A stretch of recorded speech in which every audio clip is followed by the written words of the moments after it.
think it's kind of interesting that we sang this particular song right before the sermon. I want to read back over the chorus again, and I want you to keep it in your mind, and you'll see how it connects very nicely with the sermon this morning. No one ever cared for me like Jesus. There's no other friend so kind as he. No one else could take the sin and darkness from me. Oh, how much he cared for me. Just remember that. The text that I'm going to preach on this morning comes from John chapter 8, verses 1 through 10. If you have a Bible, you would like to turn there, that would be fine. If not, you can listen to me read it. John chapter 8, verses 1 through 10.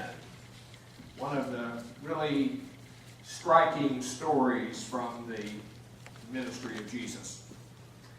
Then Jesus went to the Mount of Olives. Early in the morning, he came again to the temple. All the people came to him, and he sat down and began to teach them. The scribes and Pharisees brought a woman who had been caught in adultery, and making her stand before all of them, they said to Jesus, "Teacher, this woman was caught in the very act of committing adultery. Now in the law, Moses commanded us to stone such women. Now what do you say?" They said this to test him, so that they might have some charge to bring against him. Jesus bent down and wrote with his finger on the ground. When they kept on questioning him, he straightened up and said to them, "Let anyone among you who is without sin be the first to throw a stone at her." And once again, he bent down and wrote on the ground. When they heard it, they went away, one by one, beginning with the elders. And Jesus was left alone with the woman standing before him.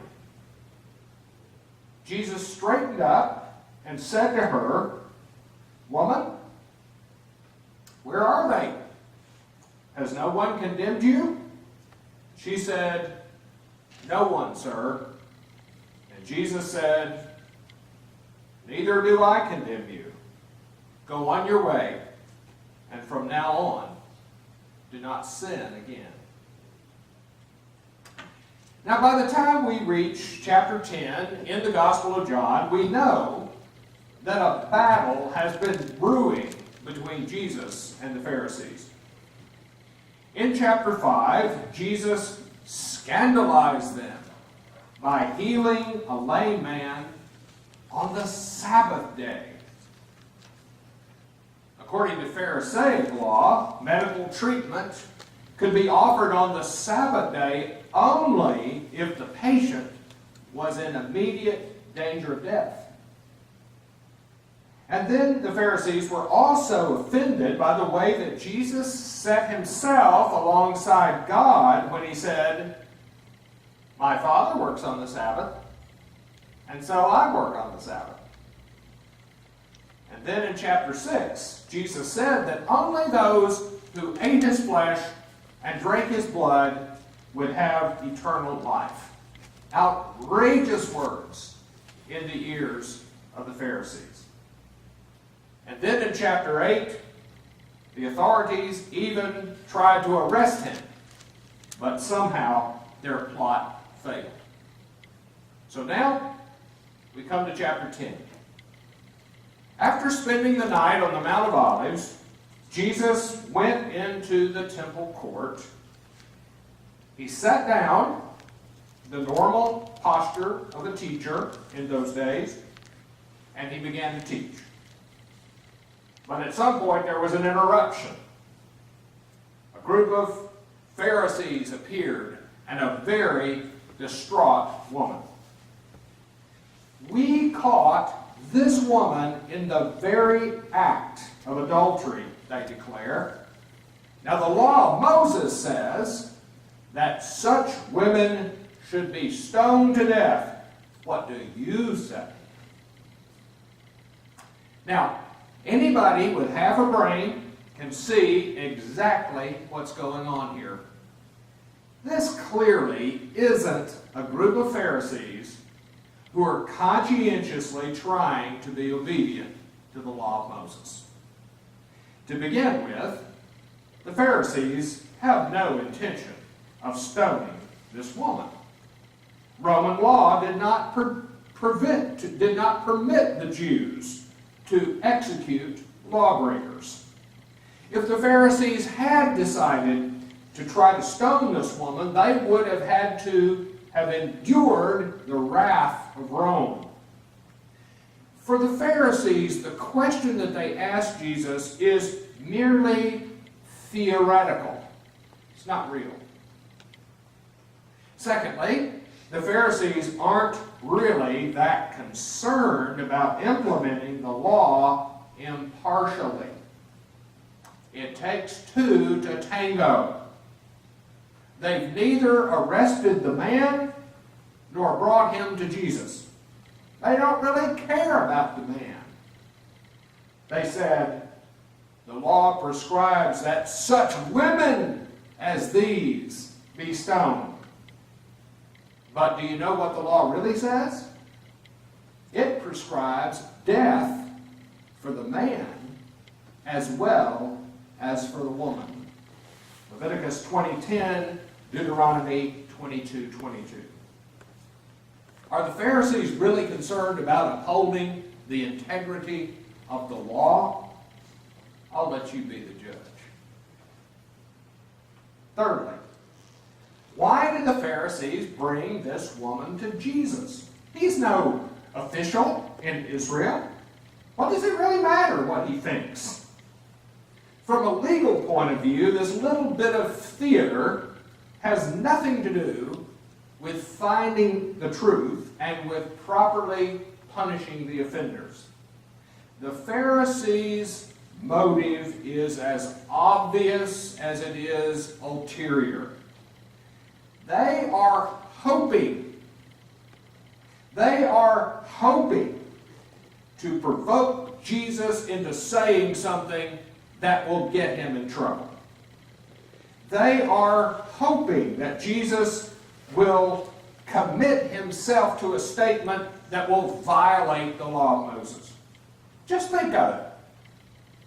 Here are the Pharisees who claim to love the law of the Lord and to uphold it with every fiber of their being, are positively hoping that another son of Abraham will violate the law of Moses.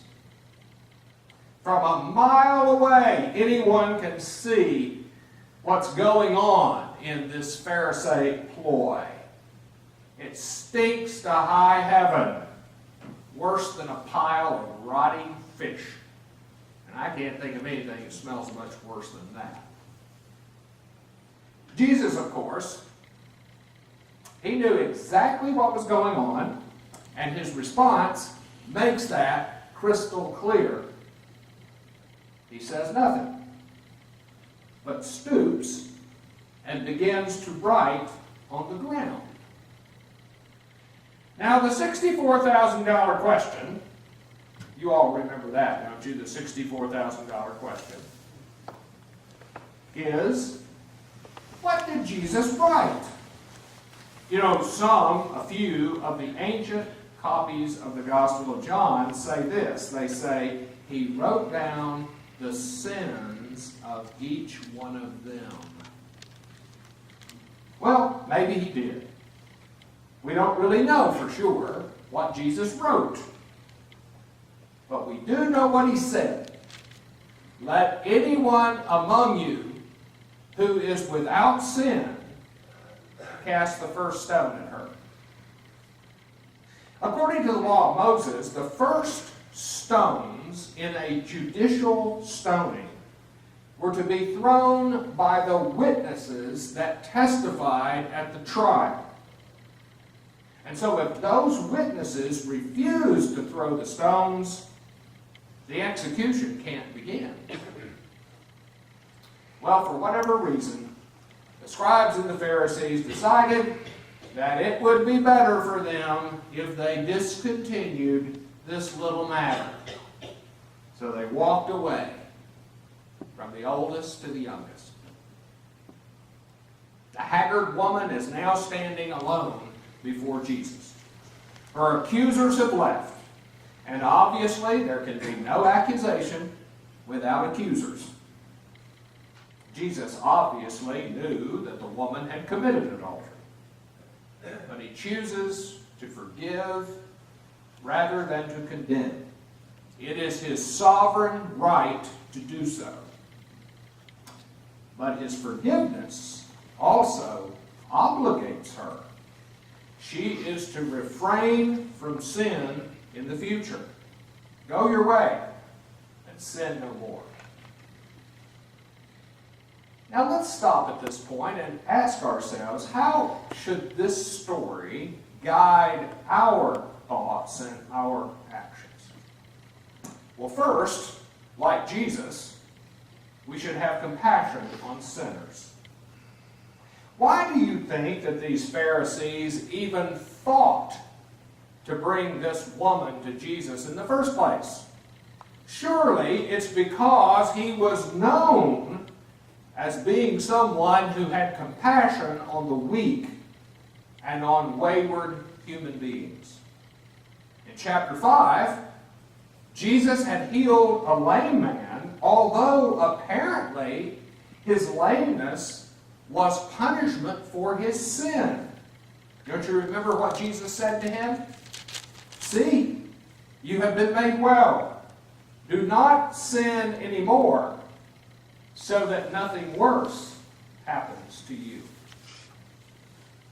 Jesus knew that human beings were not created for the sake of the law, but rather the law was created for the good and for the benefit of God's people. Jesus, the sinless one, never sanctioned sin, but he cared more deeply than we can even imagine for those who are entrapped in its guilt and its power.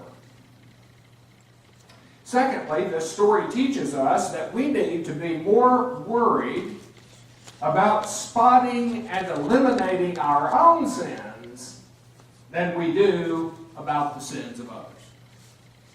Don't you remember Jesus' words about that man who has a plank sticking out of his eye, and yet he's so all-fired concerned about a little speck in somebody else's eye?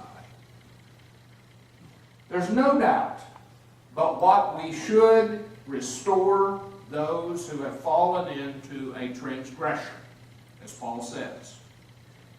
But how does Paul say that we are to go about doing it?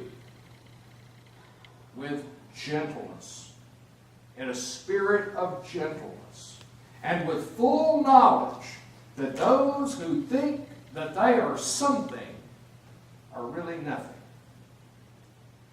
You know, I wonder whether the Pharisees were gleeful when they found this woman in the act of adultery. I wonder if they were worried about the state of her soul. Did they give any thought whatsoever as to how they might assist her in helping to reform her?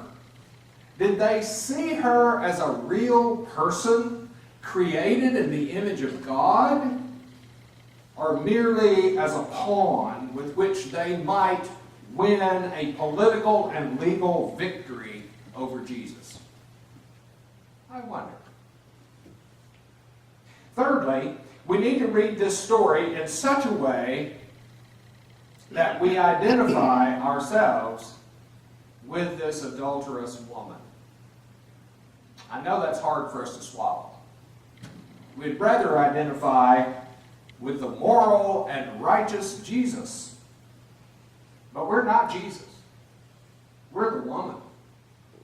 Like her, we went astray from God to chase after our own desires and pleasures.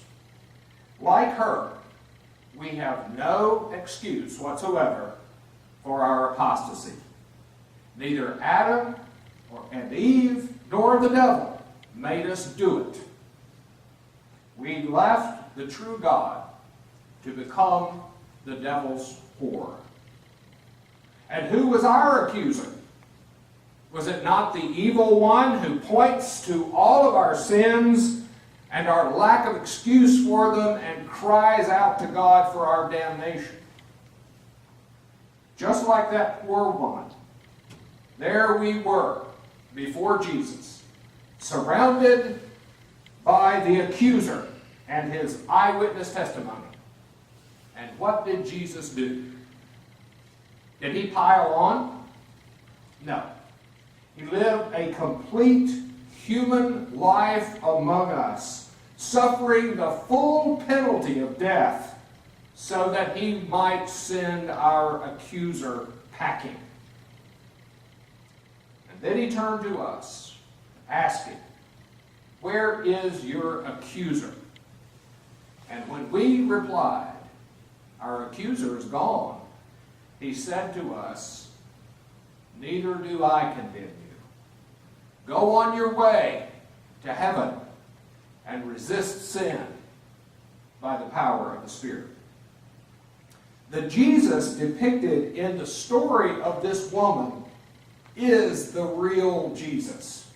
The way he dealt with this woman is the way he deals with us. And the way that he deals with us is to be the model for how we deal with others. Please join me in prayer. Jesus, we love you for first loving us. For your suffering love, we give you praise and glory forever and ever. Fill us with your love and compassion so that we'll know how to treat others as you treat us. May we ever resist sin, but may we ever love sinners. Amen. We're going to sing a song of invitation now. And this is a time when we reflect on what we have heard and we decide whether there's some sort of response that we need to make to it. And oftentimes that response that we need to make may be a response that takes place in the next week or in the next month or the next rest of our lives. Oftentimes that response doesn't need to be made public, but sometimes it does. And this is an opportunity for any of you here who want to respond in a public way. We ask that you come down to the front and we will try to assist you and pray for you. If you have anything to confess or if you need the prayers of the church, whatever your need may be, we encourage you to come to Jesus while we stand and sing.